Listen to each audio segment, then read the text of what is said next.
Hello and welcome to Meissa Maths. In this video, we'll be going over the last part of sequences and series. Okay, so we'll be covering a question from the Meissa Developmental Guide. Question 5, this is in the level 4 section of sequences and series. Okay, so you can go and check that out in the Meissa Guide. Alright, so let's jump straight into the question. Okay, so as you can see here, I've underlined the important parts of this question.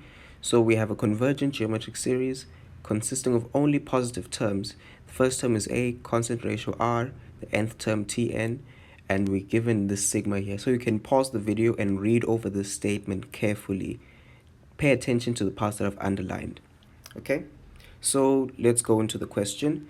Start off with 5.1. I assume that you've paused the video and read over the question.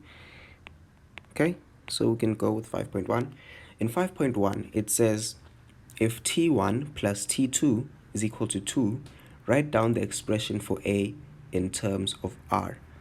Okay, so this is why I said it's important for you to pause the video and read over the statement, because we are told that we have a convergent geometric series.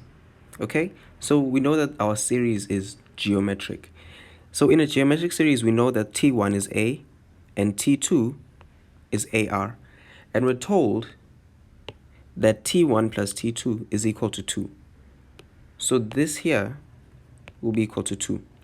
We want to find an expression for A in terms of R. That's what it says here, an expression for A in terms of R.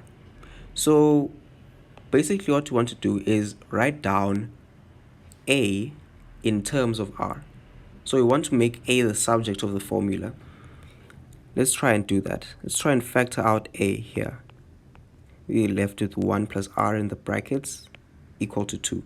If we divide by 1 plus R on both sides to remove it from the A, we'll be left with A is equal to 2 over 1 plus R. So now we have A in terms of R. We've made A the subject of the formula, and we've answered the question. Okay, so that's 5.1. Then 5.2. 5.2 wants us to calculate A and R. So what you'll notice from what we've underlined here is that we have a sum from n is equal to 3 to infinity of that's Tn, and that's equal to 1 over 4. Okay, so what does this sum mean exactly? This sum here, if you write it out, this is just substituting from n is equal to 3. It's just T3 plus T4 plus T5 and so on up to T infinity, even though that doesn't really exist.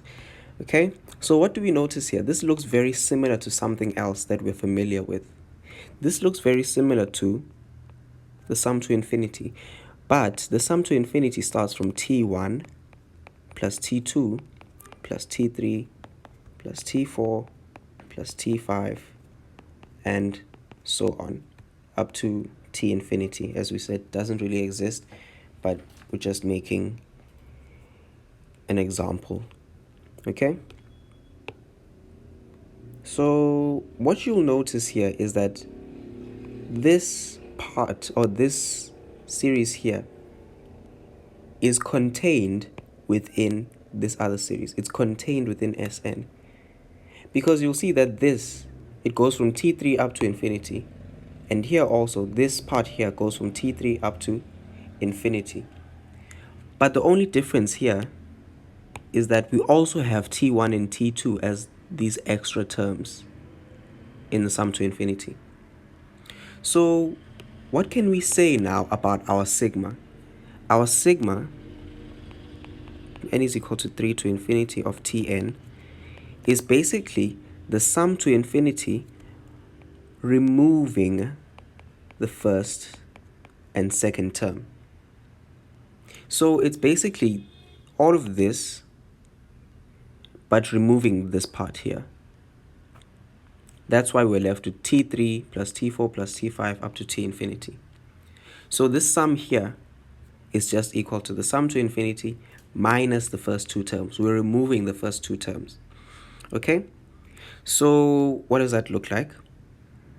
Remember that we're told that this sum is equal to 1 over 4. Right? That's what the question said. So let's do some substitution then.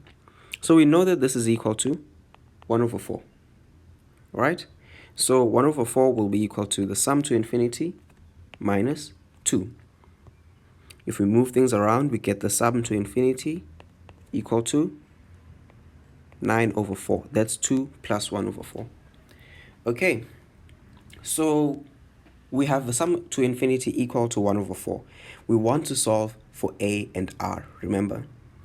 But we know what the sum to infinity is in terms of a and r, because we know the formula. Since this is a convergent geometric series, we can use the formula a over 1 minus r for the sum to infinity.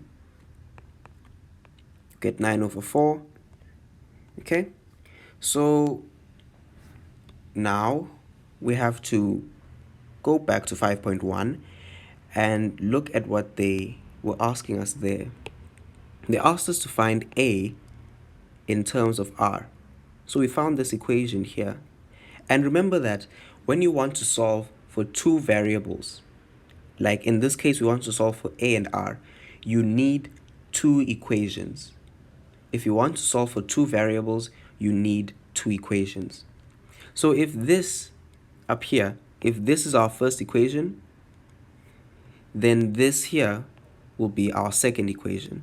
Okay? So that means that we can solve for a and r. If we only had one equation, then we wouldn't be able to solve for these two variables. Alright? So let's try and use equation 1 here. This is equation 1. Just label that. Equation 2. Okay, so equation 1 says that a is equal to 2 over 1 plus r. Okay, so let's try and bring these two together. So let's substitute a into equation 1. Substitute equation 1 into equation 2. So where we see a in this equation, wherever there's an a, we just put 2 over 1 plus r, because that's the same as a. Okay?